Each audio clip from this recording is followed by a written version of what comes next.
Thank you all. You can have a seat. Obviously, it's a little bit different of a setup tonight. We figured that it was kind of cool to change things up because of the topic that we were talking about. Tonight, we are going to be talking about the tabernacle. The tabernacle, we are tracing the presence of God throughout the whole entire Bible. And last week, we had Pastor Jake Lurkey, our Radiate Youth Pastor here, and he brought us an amazing message of God's presence in the garden.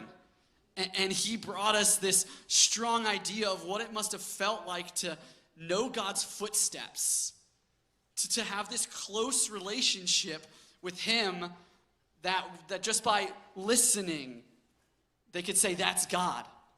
And how that we are created by him and we belong to him and we are made to glorify him, to seek him out and to live for him. And I am lucky tonight, I get to do basically the rest of the Old Testament, because next week we have Pastor Macy, who you guys know and love, a lot of you guys. I won't hold it against you that she got a lot of louder praise and claps than I did last week. I'll try and forget that and move on from that. She's coming next week, and she'll be talking about what it means for Jesus, the presence of God as Jesus coming to this earth and dying for our sins. But tonight, I get to pick up a little bit later than where Jake left off. And if you don't know me, my name is Brad. I'm the Fuse director here. And yeah, there we go. Thank you, Macy. If y'all won't cheer for me, Macy will. I know that because she's my ride or die. But tonight, we have some catching up to do because a lot has gone on in the story since we left off in the garden. You see, most of us know this if you've grown up in church or been around much. The garden didn't end so well for humanity. You see, Adam and Eve didn't choose God and his presence and what he wanted for us. They chose to eat the apple and to sin and to be separated from God, and therefore got kicked out of the garden. And there's a whole story I highly recommend you read through Genesis and Exodus about what that looked like for the next, 100 years, hundreds of years, while they were figuring out what life looked like outside the garden. Because tonight we're going to be picking up in Exodus with the Israelites right after they got freed from Pharaoh in Egypt. Tonight we're picking up where they've been 3 months in the wilderness after being let go. And they have seen a lot of amazing stuff. I don't want to skip over this real quick because they are a special group of people. They have seen God move. They've seen him act in extraordinary ways. I mean, in Egypt, God sent all those plagues, and he sent things like locusts and frogs, and their cattle died, and the rivers turned to blood, and they were there to experience all this and see God's wrath in Egypt. And then they're freed, and all of a sudden, God shows up as a pillar of fire and cloud. And they literally follow this into the wilderness. They see this amazing light and night and this amazing cloud during the day that they just get to follow, that God has provided for them. And then he does something else amazing. He splits the seas and they walk through the seas on dry land, and then he engulfs the Egyptians in that sea when they try and follow. And it's this amazing story of getting freed from Exodus, but it didn't stop there, being freed from Egypt. They're in the wilderness and they're thirsty. And God literally has them split a rock, and fresh water comes out of this rock. And they get hungry. And what does God do? He sends manna from heaven and meat from heaven for them to eat. This group of people has experienced God like no other group of people did in the Bible. They've seen him show up time and time and time again. And the story for them doesn't change here where we are picking up. You see, we are picking up when they are getting to Mount Sinai. They've been traveling for 3 months, walking through the wilderness. And God is leading them. Moses is still the one God chose as their leader to, work through and talk through to the people. And God speaks to Moses. At this point, if you guys want to open up your Bibles to Exodus 19, we're going to be in there for a little bit because God's about to do something amazing again. God tells Moses, hey, y'all get ready because I'm coming down. I want my presence to be with you. I want you all to see it. And in Exodus 19, verses 10 and 11, it says, "And the Lord said to Moses, 'Go to the people and consecrate them today and tomorrow. Have them wash their clothes and be ready by the third day. Because on that day, the Lord will come down on Mount Sinai in the sight of all the people.'" Imagine this God that they've seen work all these miracles, this powerful God that they've seen split seas and send plagues, and who they've seen provide, this loving God who gave them food and water when they had none. He says, "Hey, I'm moving in. I'm coming down. My presence, I'm going to send it on this mountain." And he tells them, "Get ready. Because I am God. I'm holy. I'm powerful. And I'm righteous. And because of that, you need to prepare yourselves for my presence. You need to wash your clothes. You need to do what's necessary to be clean in front of me, because I am God. The God who created you. The God who spoke breath into you. That's me. And I'm coming down to Mount Sinai. I'm going to put my presence here." So what does Israel do? Israel prepares. They go through the 3 days and they wash and they get ready, and they hear Moses tell them that they're not even to touch the mountain because the mountain's going to have God's presence on it, and that's so there's so much glory there and holiness that they aren't even to touch it, or else they are to die. And then God shows up, picks up back in verse 18. It says, "Mount Sinai was covered with smoke, because the Lord descended on it in fire. The smoke billowed up from it like smoke from a furnace, and the whole mountain trembled violently. As the sound of the trumpet grew louder and louder, Moses spoke, and the voice of God answered him." This sounds like a scene directly out of a movie. Like, God's presence descends on Mount Sinai. It's like an earthquake and a volcano eruption and a storm all met at the same time. There's smoke and there's fire, and the earth is trembling. And in this description, if you read through Exodus 19, it says there was thunder and lightning. All of this is happening.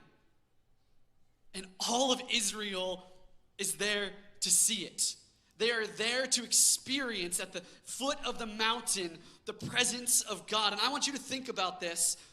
They could literally sense his presence. Like, think about how it's described. His presence came down and there was an earthquake. The earth began to shake. They could feel God's presence in their bones. It was shaking them. They could sense it. They could hear it, God's presence. Thunder and lightning and the voice of God was there. They could probably smell it. I mean, that's a lot of smoke. It says smoke like a kiln, like a huge fire. They could sense it. They could smell it. And who knows, maybe even taste it because of all the smoke and everything that was going on. They could see it. They got to do that. They got to experience God and what his presence looked like. And they could actually attach that experience to their senses. People always say the best memories that you have, the strongest memories that you have, are built when there's a sense attached to it. You know, your grandma's homemade apple pie. Or, you know, a warm cookie on a Sunday afternoon. Feelings, sights, smells, they all make that more real. And when you smell it, you are transported back into the time when you first sensed it. So they have this experience, and you think that it would be absolutely life-changing, life-altering, and that all that they would be able to do is worship and praise the Lord.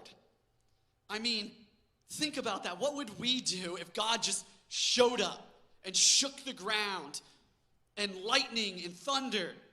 Like, you'd think that there'd be nothing else that we would ever be able to think about, ever be able to do. But that's not the story of the Israelites. You see, God told Moses that he alone was to go up the mountain. and talk with God. And it says that Moses went up the mountain by himself and all the Israelites stayed down, and he talked with him for 40 days. And while he was up there, God was there. This whole presence of God never left. The smoke was going, the fire was going. It was always there. What do the Israelites do? They get bored. They get distracted. And they start saying things like, is Moses ever going to come down? Have we lost Moses? They get tired of waiting for Moses. So they go to another person who they see as wise, Aaron, who helped lead them out of Israel as well, or out of Egypt as well. And they say, Aaron, what should we do? Moses went up and we're not sure when he's going to come down. The presence of God is there. Who knows if he's going to come down? And Aaron tells them to take all their gold, the gold that they stole from Egypt on their way out. They plundered Egypt. So this gold started in Egypt and they have it. And he says, take your gold and make a golden calf and start worshiping the golden calf. And eventually, Moses comes back down and he sees this and he's livid. He's like, do y'all not see the presence of God? Did y'all not feel him show up on this mountain? Like, are you kidding me? How can you do anything else, worship anything else but the God who created you and who just did all that? Do you not remember what his presence felt like? And this is where I think we get a glimpse at our lives. I think that we don't look at this story and replace ourselves with the Israelites, but so often we act like them. We come to Fuse and we have this amazing moment with God. We are worshiping, we hear a message that just strikes us in our bones. It hits our hearts. And we can almost feel him. We can almost sense him. There's something unexplainable about it. And then 40 minutes later, we leave. An hour later, we're back in our dorms. And nothing's changed about us. The next day comes, Wednesday comes, and it's just another Wednesday. It's just another Wednesday. And I think that so often, even further than just forgetting, we start building our own idols and running right back to them. We're here in this moment at Fuse or at Passion or Unite Night or Retreat or church on Sunday, whatever it is. And we have this moment with God and we're all just worshiping and laying down, including myself, and we can't picture anything else but trying to live in his presence and for his presence. And then things don't move as fast as we want them to. Moses didn't come down for 40 days. We leave this church, we leave Fuse, and we just think everything's gonna change. And then our relationship is the same. Our pain followed us out the door. The brokenness in our life is still there when we leave. And we start to look elsewhere. We start to look at other things to satisfy us, other things that we begin to worship, our relationship, our boyfriend, our girlfriend, pornography, alcohol, even good things like sports or friendships. We start replacing God's presence and his power with those things. And God's looking up, or looking down at us, and he's saying, are you kidding me? Did you not feel my presence? Did I not show you a part of me of who I am? Are you that quick to move on? How can you do this? And Moses felt the same way. He said, how can you do this? He literally had all the men who weren't worshiping the golden calf get together, get their swords, and kill those who were. That's how upset Moses was. He couldn't fathom worshiping anything else. And I think that's because Moses had a different story than the rest of the Israelites for the last 40 days.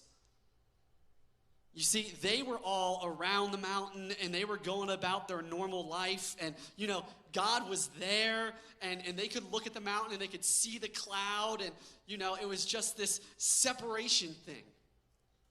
But Moses was with God. He was talking to God for 40 days. He was in front of him doing nothing else. And I think that the difference there is being with God versus being near God. And that's the question I want us to look at tonight and ask ourselves.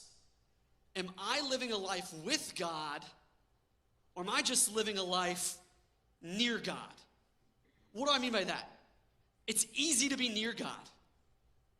It's easy to build a life where it looks like you're around him, you're in his proximity, that you are, doing life in the same area that he is. But it's not easy always to do life with God. I mean, I literally went to a Christian university through college. I went to chapel 3 days a week, church on Sunday. We had small groups. I was at church in the summer with my family. I was going on missions trips, and I was leading church camps and everything. I was living a life that looked like I was with God. But at the end of the day, I was only near him because I wasn't actually inviting him into my life. And that's scary, because we can do that so easily now, and maybe we grew up that way. Maybe our parents brought us to church when we were growing up, and we put on our Sunday best, and we went, and every Sunday we spent in church near God, and it meant nothing to us because we weren't with him. And now we think that it's the same thing when it is nowhere close. Being in his proximity and being with him are completely different. When you die, there is no being near God or being in the proximity of God. When we pass away and spend eternity, you are either going to be with God or without God. So we need to ask ourselves that question of what it looks like, because my biggest fear, and I've had this fear since I joined ministry, is that we would live a life near God, that you would live a life near God. And at the end of your life, when we pass away and we get to heaven, God says, "Turn from me, I never knew you." That's my biggest fear for my own life. That's my biggest fear for somebody who's been put in charge of leading others. That you would get there, and this isn't even a real situation, but in my head, that you get there and you turn to me and you say, "Brad, how could you not tell me I didn't know God? How could you not show me that I wasn't with God?" That's the responsibility that's been put on me as somebody who's shepherding and leading students and young adults, and that terrifies me. That you would be okay coming here and being near somebody who's with God, led by maybe somebody who's with God, but not being with God yourself. That's not enough. That's not what God has called for you to do. So how do we know the difference? How do we actually live a life that shows and that means to God that we are with him and not just near him? I think the first way that we do this is we place his extraordinary in the middle of our ordinary. And here we're going to hop into Exodus 40 when they start to build the tabernacle, this place that God says, "You know what, I want to come off this mountain and I want to be with you. I want to be encamped where you are, live where you are." In Exodus 40, there's a lot of places that we can read about the tabernacle and a lot of specifics to it, but this is just a summary of them building the tabernacle. It says in Exodus 40, starting in verse 1, "Then the Lord said to Moses, 'Set up the tabernacle, the tent of meeting, on the first day of the month. Place the ark of the covenant law in it, and shield the ark with the curtain. Bring in the table and set out what belongs on it. Then bring in the lampstand and set up its lamps. Place the gold altar of incense in front of the ark of the covenant law and put the curtain at the entrance to the tabernacle. Place the altar of burnt offering in front of the entrance to the tabernacle, the tent of meeting. Place the basin between the tent of meeting and the altar and put water in it. Set up the courtyard around it and put the curtain at the entrance to the courtyard. God tells them, you know what? Build me a house. Build me a place among you. And just like our houses are to represent who we are, if you walk into my house, you'll see pictures of my wife and I. You'll see, things, decorations set up. You'll see books that I've read. You'll see a glimpse of who I am when you enter my house. It's the same with the tabernacle. God says, make it out of gold and silver and bronze with all the best linens and royal colors, with incense burning all the time and lamps always burning to show that I am always with you.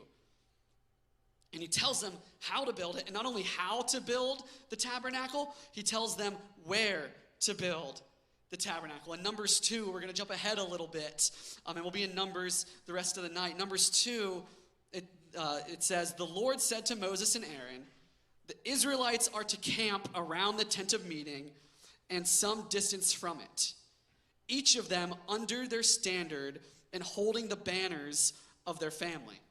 So we have people have gone and they've made images, drawn pictures of what this tabernacle and what this camp might look like. So let's see if we can get those pictures up. So that is what the tabernacle would look like. If you actually write out and draw out what God explained to them in like 15 to 30 chapters, he tells them exactly what to do.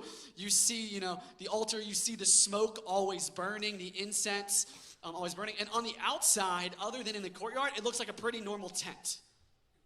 But on the inside, it's gold and it's royal colors, and there's curtains to separate, being directly in God's presence and being just outside it, because still being in his presence is only saved for the holies, and it's a dangerous place to be because it is God. So that's what the tabernacle setup would have looked like. And then I think we have another picture about, Numbers 2. That was the layout of what the camp looked like. They had built everything around it, all the different tribes, the tribe of Judah, the tribe of Reuben, and Dan, and so on. They were all built around this tabernacle. And it's amazing to me because I think we learn so much from that. God was right in the middle of their life. You see, Dan, the tribe of Dan and the tribe of Reuben, there were families in both. They could not walk across to see each other without passing the presence of God. Without seeing the presence of God. They couldn't go use the restroom without seeing and knowing God's presence is right over there. Look at the smoke. There it is. They couldn't go trade between each other without saying, you know what? God's presence is right here with us. You see, he had a permanent place at the center of their camp. And the question I want to ask is, have you moved God off the mountain and into your camp? We sang it in the first song, like, God, your presence is here. Your presence is here. And that is so true, and I don't want to say anything against it, but I think sometimes we take that and we apply it way too far. Where we say we connect God's presence to this stage. We connect God's presence to this building. We connect God's presence to myself, to Pastor Devin, to whoever's pastor you have, whoever your pastor is, and we put him on this mountain. And we say, you know what? I'll think of him. I'll feel like I'm entering his presence when I go there, when I'm at the church. I'll be in God's presence when I go to Fuse on a Tuesday night. And that is not the relationship Jesus died and rose again for.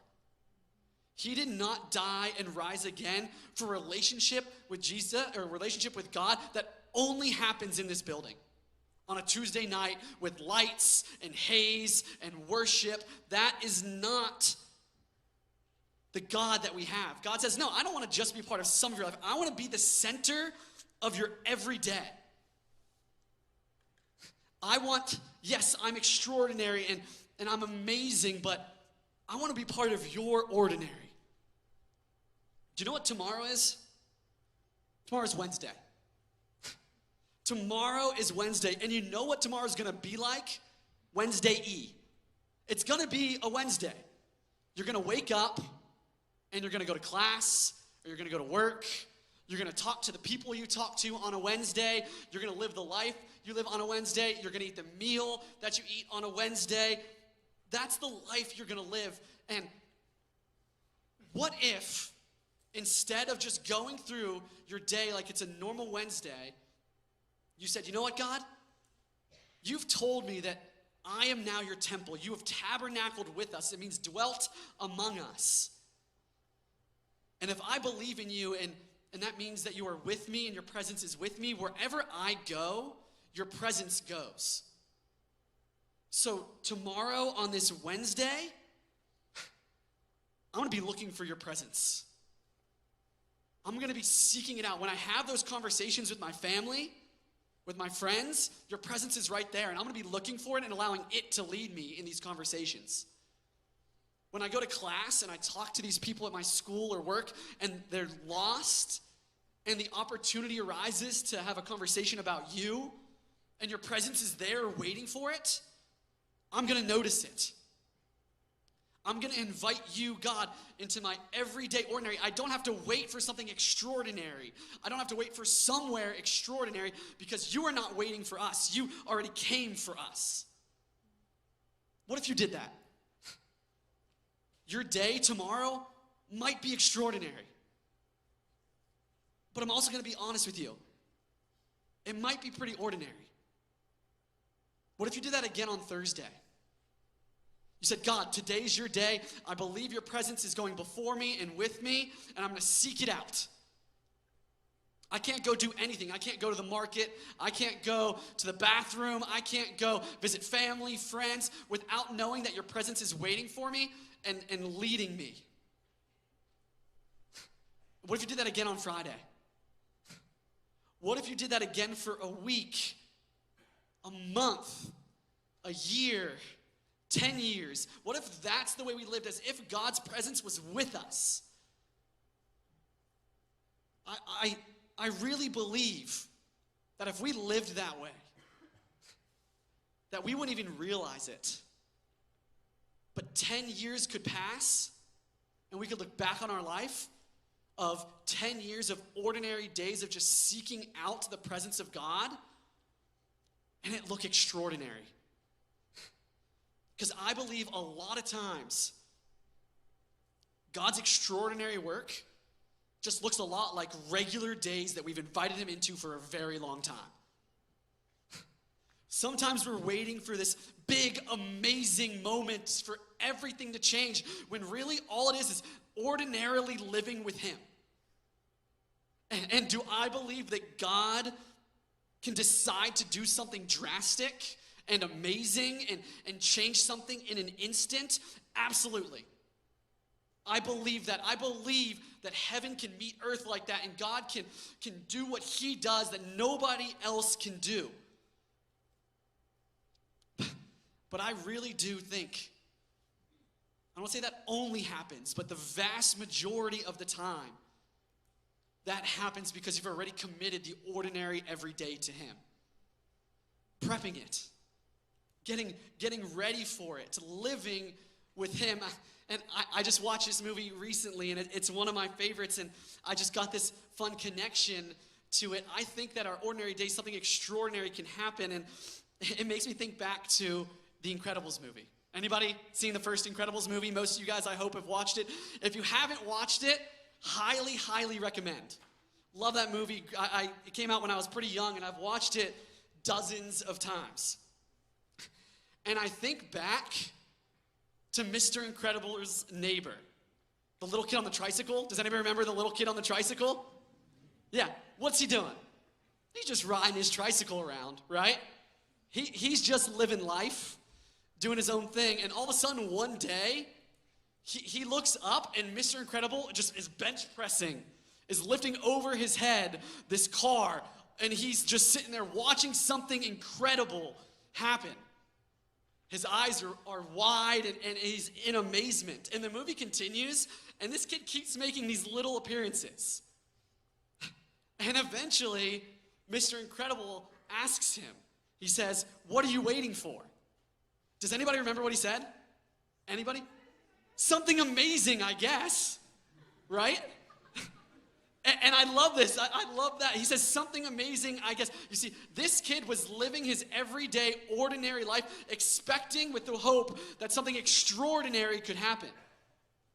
Begging for something extraordinary to happen. And so often, we live our ordinary life without even asking God to make it extraordinary. We're okay with this everyday, ordinary life, but when we start to ask him and start to live as if it can happen, I promise you, it can happen. At the end of the movie, the plane falls out of the sky, there's a big explosion, the family's all holding and huddled up around each other, and it's this crazy moment. And all of a sudden, it pans to this kid on the tricycle again. And does anybody remember what he says then? Anybody? That was totally wicked. Why can't we live with that expectation for God? That expectation that, you know what, God, it might be another day, or you might do something totally wicked. The only way we can live like that and do that is if we start inviting God off this stage and starting inviting him into our everyday life. You can have an awesome moment here. I promise you, the moments that truly show you who God is are the personal moments when you're by yourself, when you're with those who love you. But to do that, just like God moved off of the mountain into this temple or into the tabernacle that we saw, you have to start saying, God, your presence is with me, and inviting him in. And some of you may be saying, you know what, Brad, I've done that. I've said, you know what, God, I give you my life. I give you my relationship. I give you my days, and I give you my time. And I'm going to fit you into them. I'm going to place you into them. And I think that's another thing we have to be careful about, because the tabernacle shows us something that we're not trying to force God's presence into our life that we've already chosen. We're trying to build our life to follow the presence of God. So often, I think we're trying to build this life, this tabernacle, and squeeze God into it. Saying, God, this is the life I want to live. I know I'm supposed to live it with you, so I'm going to force your presence into it. That is not how the presence of God works. That's not the relationship he wants to have with you. And we're going to pick up in verse 17 now. And it says in Numbers 9, whenever the cloud lifted from above the tent, the Israelites set out. Wherever the cloud settled, the Israelites encamped. At the Lord's command, the Israelites set out, and at his command, they encamped. As long as the cloud stayed over the tabernacle, they remained in camp. When the cloud remained over the tabernacle a long time, the Israelites obeyed the Lord's order and did not set out. Sometimes the cloud was over the tabernacle only a few days. At the Lord's command, they would encamp, and then at his command, they would set out. Sometimes the cloud stayed only from evening until morning. And when it lifted in the morning, they set out. Whether by day or by night, whenever the cloud lifted, they set out. Whether the cloud stayed over the tabernacle for 2 days or a month or a year, the Israelites would remain in camp and not set out. But when it lifted, they would set out. Think about that life. Some of y'all who have maybe a little bit of anxiety and need everything structured and to know your plan for the week, you might be like, ooh, no, that's not for me. You're telling me I got to wake up in the middle of the night and just pack up my stuff and go? I need about 3 days. I need to check my weather app. I need to know the direct route so that I know what I need to pack. That's a little bit of me. But here's the thing. They didn't build the tabernacle and say, God, this is where you're going to be. They said, God, this is where you're going, and wherever you land, wherever you lead us, wherever you place, we're going to build the tabernacle around it. And they wouldn't stop no matter what. It lifted and they went. Night or day, rain or shine, whether the place that they were in was comfortable, whether the place they were going was comfortable or uncomfortable, they followed it. And I think we don't live like that nearly enough. We come to know God, we come to know Jesus, and we say, God, I have this relationship. So come put your presence on it.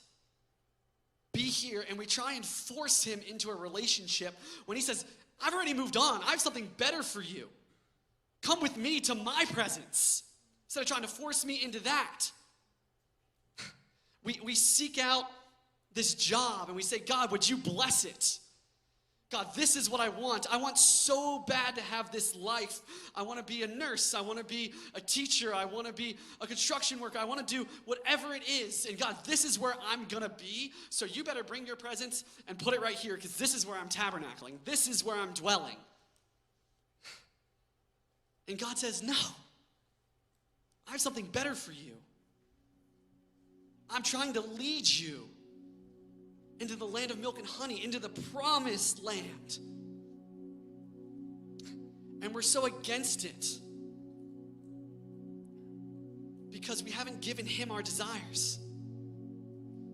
We are too busy asking God these questions of when. God, when will I meet my wife? God, I've been looking. God, I've been going on dates, and I've been trying. I've been getting on the apps and trying to find my person. God, when will I find my husband, find my wife? And God says, stop worrying about the when and start asking God, where is your presence?